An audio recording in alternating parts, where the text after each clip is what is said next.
Good evening and welcome to tonight's episode of On the Mark with Mark Hamade, the show on 95.5 The Rock dedicated to success in business, industry, and in your everyday lives. I'm Morgan Lillick. I am your host, joined by Mark Hamade. Mark, how's the evening treating you? It's fantastic, Morgan. How are you? I am doing just fine. Looking forward to tonight's episode. It's a topic that's really going to spur a lot of conversation for folks and really help them succeed in their business and professional lives. We're talking tonight about going the extra mile. Whether you're an employer, an employee, this is a quality that you've got to have to be successful and move up to wherever you're at in life. And Mark, I know it seems like a simple question, but how would you define going the extra mile? Oh, man. Morgan, I was thinking about that, and really it's the amount of excellence of what is over and above what is required that determines that. And really that's what brings greatness and makes the ultimate distinction of what makes that person different. Can you give our listeners a couple of examples that you faced in your life, some different scenarios in your professional life where going the extra mile really paid dividends for you and for your companies? Well, I think when I was with a particular company, I was dealing with a Fortune 3 company, and the president at the time was traveling, and he was at Thanksgiving, and he was in a hotel room, and I made sure we sent him his favorite bottle of wine and a home-cooked meal from a restaurant close by that was willing to do specially for him. I think that touched him, and we had a long relationship that brought us millions of dollars. I think that he really appreciated the fact that I knew he was by himself on Thanksgiving in a hotel room away from his family because he was closing a multi-billion-dollar deal. That is fantastic and a great way to earn business going forward into the future. I'm sure that company probably still able to maintain that business. Absolutely. They're doing a great job with it, and the guy's one of the best in the world, and his company is still a top 5. Personally, here as our lead business development executive in Salina, I'm on the local scene, and I always try to do that. Going the extra mile is a big part of what I do every day. Most days, I don't eat lunch. I don't take breaks. I just work straight through. Sometimes it's 10 hours. Sometimes it's 12. Sometimes it's 14 hours a day. But you know what? The job needs to get done, and it needs to get done right, and it needs to be done well. I'm kind of a perfectionist. I don't settle for, half-hearted work. I need to get the job done right, and I'm going to do everything I can in my power to accomplish that. And I know you feel the same way. Absolutely, 100%. Well, Mark, what advice would you have out there for our business owners and our managers that are listening in this evening for ways that they can go the extra mile to improve the way that they do business? Well, they have to engage with the customer. They have to work with them. They have to really believe in what they're giving them and show them that they've got the trust and do the personal touch. And then they have to engage with their employees to go that extra mile to take care of the customer, regardless of it's a service or a product. And that's very important because each one of us, not only are we selling our product or services, we are also buyers. Treat people like you want to be treated. Definitely. Respect is a major factor. If you're going to disrespect the people you do business with, don't expect to do business with them for very long because they're going to up and leave. They're going to find the person who's there to take care of them, handle their business needs, but they also somebody they just like working with. And if they don't like working with you, if you don't treat them with the respect that they deserve or they feel they deserve, they're going elsewhere.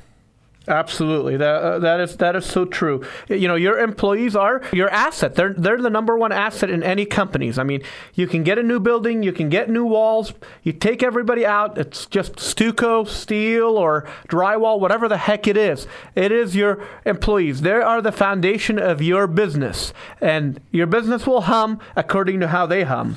Keep that in mind, folks. The employees are the foundation to your business. It's as simple as that. As long as you remember that lesson, you're going to be well served going forward in the future. And speaking to those employees, how would you encourage business owners to really work with their employees to go the extra mile? What kind of tips do you have for employers to get their employees to work a little bit harder and enjoy doing it? Well, maybe have an extra mile award and see who goes that extra mile with customers. Nurture them. Find out what they're doing right, what they're not, what they can improve, and then really work on those areas. That's very important. What do you do out at PKM Steel, Mark, that really helps the people that work under you feel like they're appreciated, feel like they're well-deserved, and really encourages them to go the extra mile? What kind of programs have you implemented? Well, we do a lot of things. We do a monthly barbecue to try to build camaraderie where people work with each other. I call on people. I talk to them, I see what they're doing right, but you also empower them, meaning if, we just hired a painting supervisor. Why? Well, because we were having problems with paint, and so,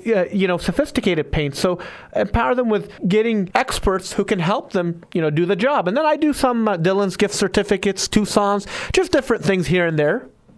Always nice to have those extra incentives to get your employees to work just a little bit harder and care more about the work that they're doing. If the company cares about the employee will naturally care more about the company. And then I give them more work to do. That's because I love them. That's awesome. Now, we've talked about what business owners can do, Mark, to really help their employees go the extra mile, really kind of motivate them to do that. But let's talk about the employees. What does going the extra mile mean to their success and their potential for upward mobility in their career? Well, Morgan, that's an excellent question. One thing that just zapped through my head is also, as leaders and as managers, we've got to be good listeners. We've got to listen to the employees. Sometimes listening to them will allow you to help you teach them. So asking them for advice, because they might have some great advice. Now, for the employee, you have to show passion.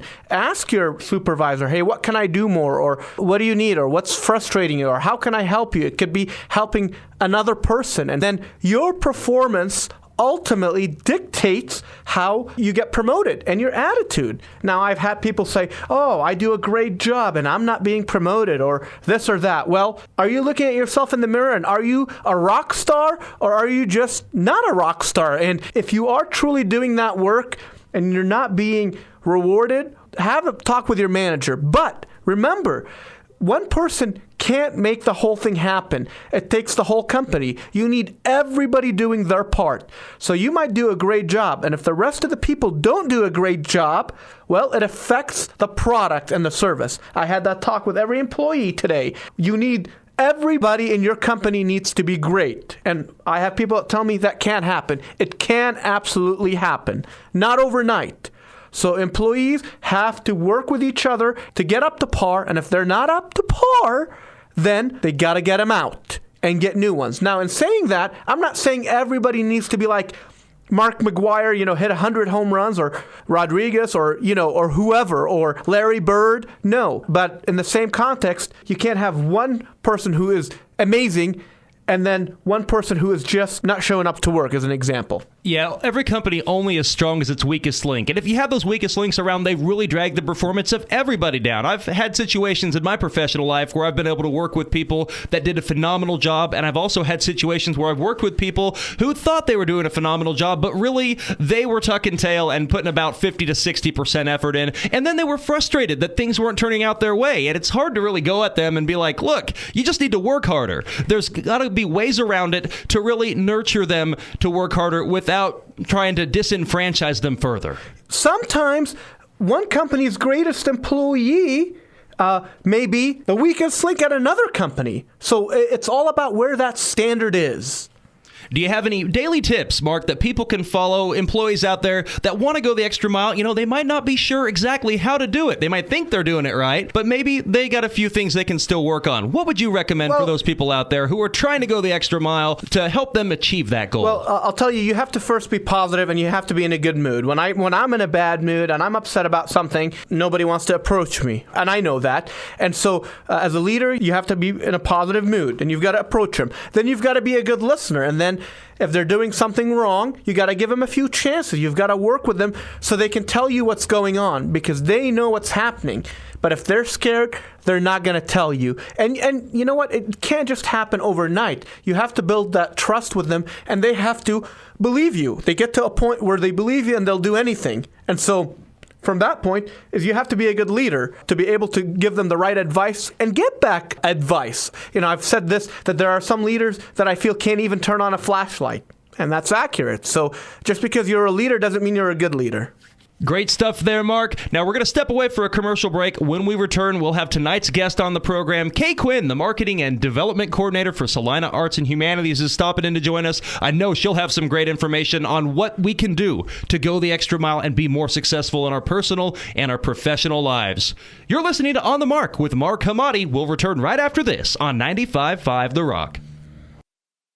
Welcome back to On the Mark with Mark Hamade on 95.5 The Rock. We'd like to take this opportunity to thank our tremendous sponsors for the program, Hassman Termite and Pest Control, providing 50 years of quality service from the Hassman family, PKM Steel, the Reardon Clinic of Wichita, Kansas. Our doctors listen. Find out more at 1-800-447-7276 or online at reardonclinic.org, and by Salina Iron and Metal, serving you from the same location for more than 100 years.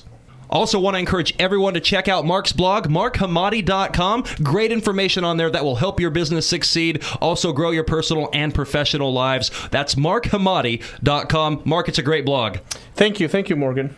Now it's time to introduce our guest to the show. With us now is Kay Quinn. Kay is the Marketing and Development Coordinator for Salina Arts and Humanities. It's a division of the City of Salina. Previously, she's worked as the Marketing Manager for the Salina Bicentennial Center. Quinn manages public relations and advertising activities to support many programs and events, including the Smoky Hill River Festival, which I know we all love, as well as the Arts Infusion Program and the Art a la Carte Concert Series. She also provides membership and fundraising support for the Smoky Hill Museum. Kay's a native of Bennington and came back to the Salina area in the fall of 2010 after 20 years in North Central Florida, where she owned Morgan & Quinn, a boutique public relations firm. And for many years, she has served as the managing editor and director of communications for Oxendine Publishing, where she oversaw all editorial content and public relations for the company's websites and magazines, including the national campus publication Student Leader. Locally, Kay's a Kansas Wesleyan University booster, a secretary for Altrusa International in Salina, and sings in the Salina Choral.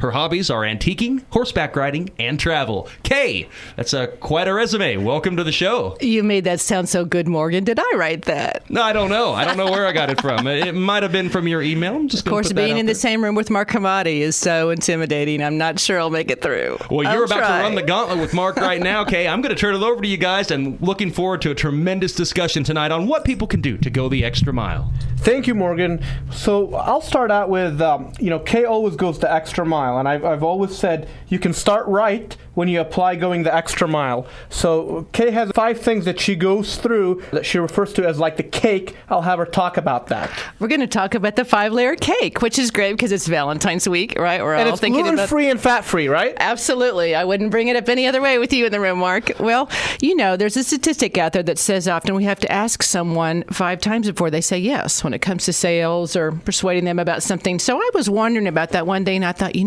how could I work that differently so that statistic would be in my favor, so that by the time I make the first ask, someone's really ready to say yes. So I played a little game. So we're going to count off on our fingers and see how it works. So let's pretend I meet Mark at a business luncheon. I decide soon after I may want to ask him for a financial gift for something about I do. So I meet him. I get his card. I don't give him my card.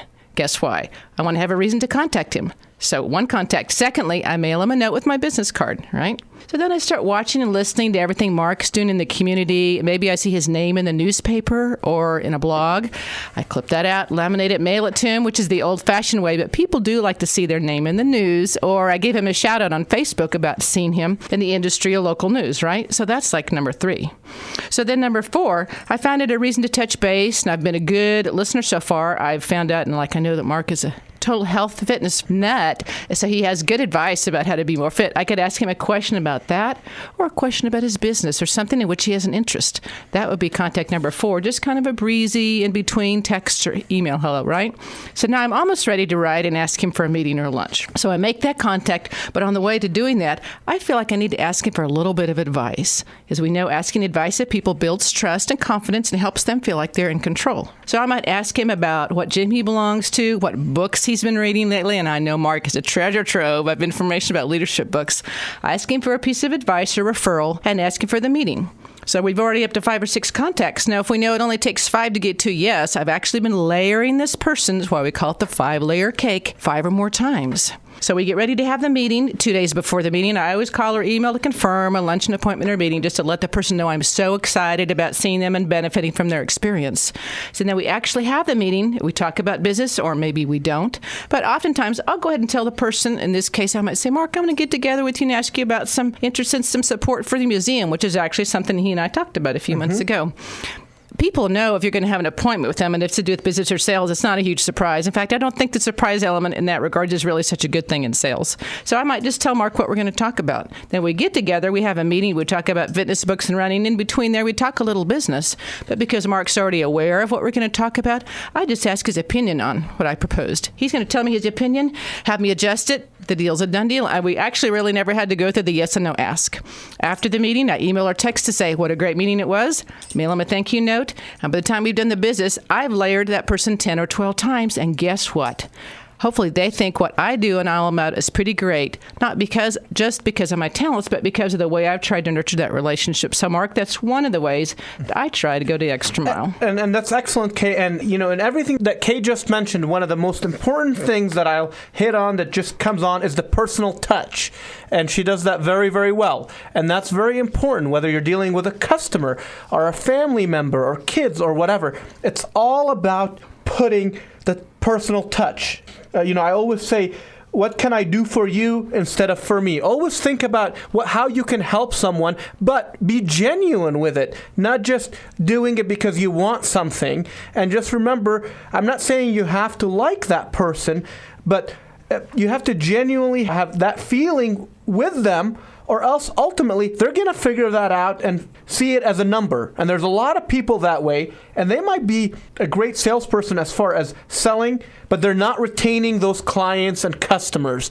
It's all about that retention, and it's all about that nurturing. So I really believe when you like somebody and you enjoy their company and you feed off them, but they're also selling you something that you need because they are doing it by influence instead of manipulation, you're going to buy from them. That doesn't mean we buy from people who we like just because we like them. But if the person has a great product or service and you like them and they're honest and with integrity, that's just a bonus. Mm-hmm. You're absolutely right. And I'm glad you brought up the sincerity point, Mark, because we do have to be genuine. Just because we know a particular action or strategy has an outcome doesn't mean we shouldn't do it with authenticity and sincerity. We want our bosses to like us.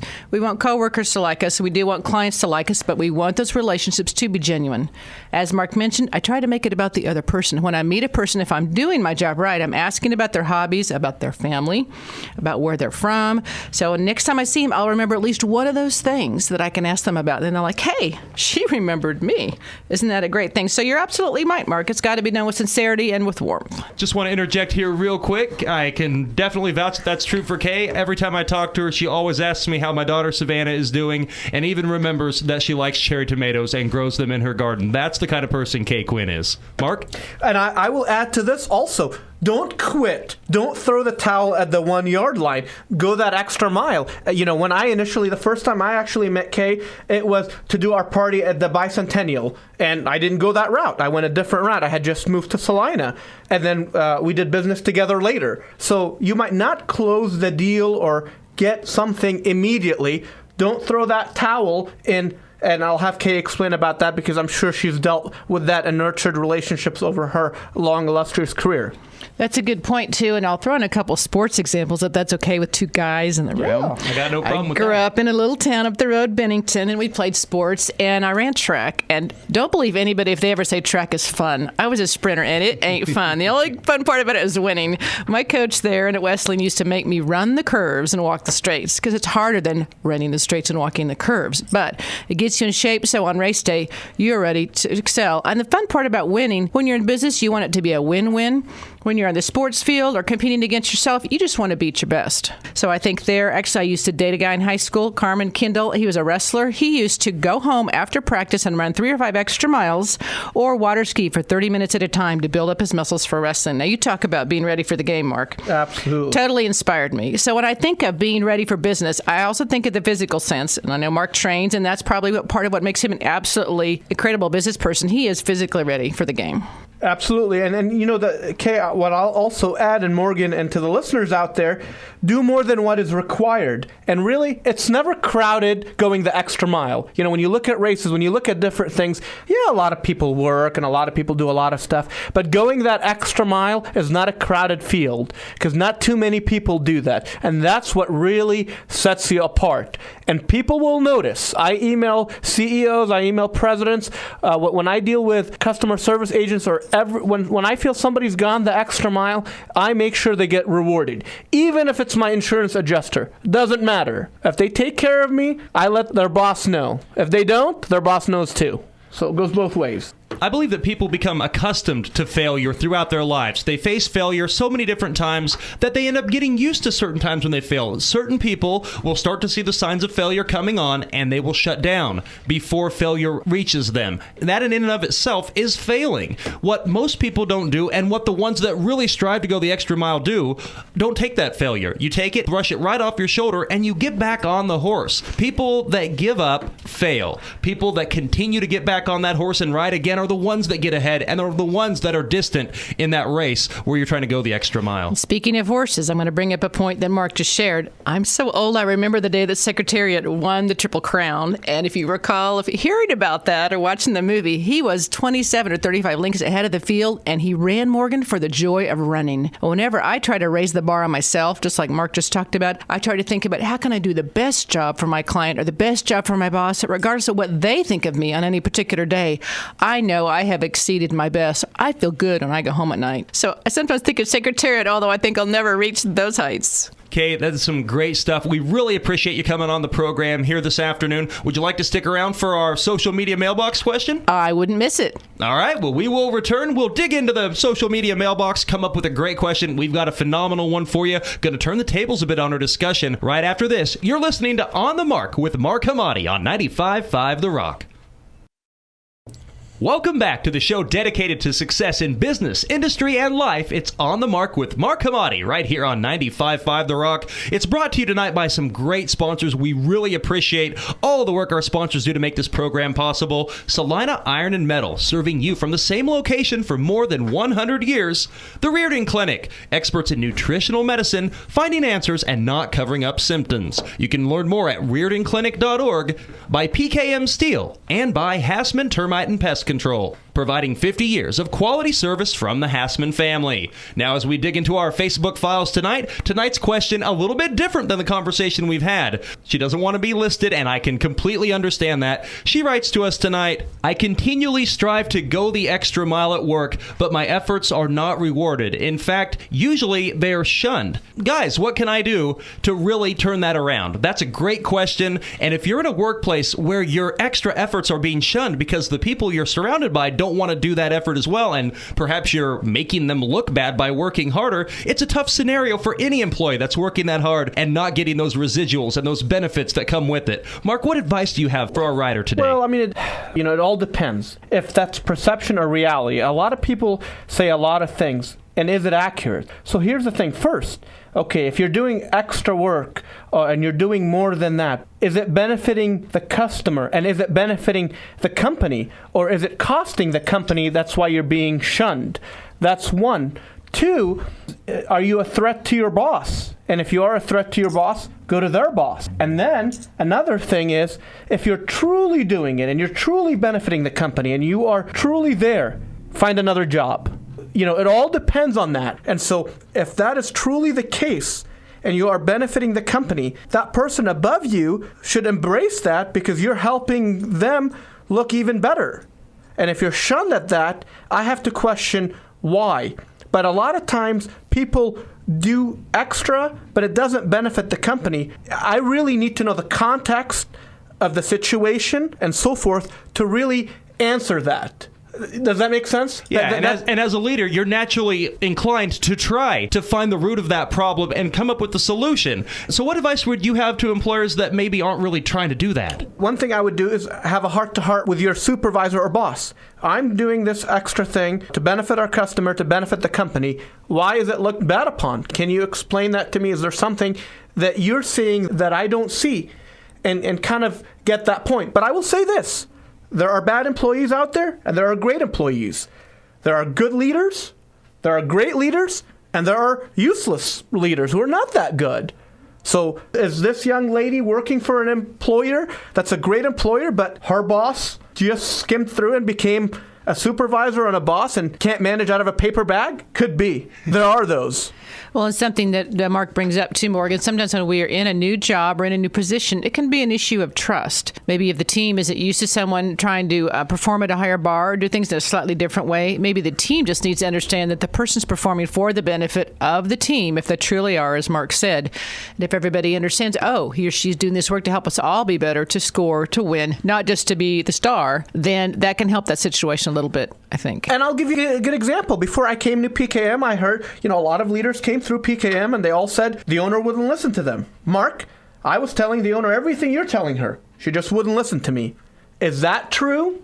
No. You couldn't have been telling her exactly how I told her or the way. So it could be also the way you're saying it, too, and explaining it. So if a person has a financial acumen background, you want to explain it in a financial mode where they understand it. If your boss is more of a marketing, maybe you have to be more visual and passionate. If they're sales, maybe numbers matter to them. Are you doing extra and they're seeing it as a cost? People will look and probably say, well, Mark, you waste a lot of time spending time talking to people. Well, I don't see it as waste. I see it as mentoring or teaching. Is our barbecue that we spend all the money on per month a waste? I don't see it as that, because I like to have everybody there have a camaraderie. Now, I want to build an area where people can sit together during the lunch. So it all depends. Is there a value behind that? So she has to look at who her boss is, he or she, what's their personality, and try to connect to their personality. And Mark, I find too, what you said is exactly right. Sometimes we're not sure what someone thinks or what they need or what's important. We just need to ask them. Be smart and ask your boss for their opinion before you lay out all this stuff in front of them, and you'll understand what's important to them, what their filters are, what's important to their boss.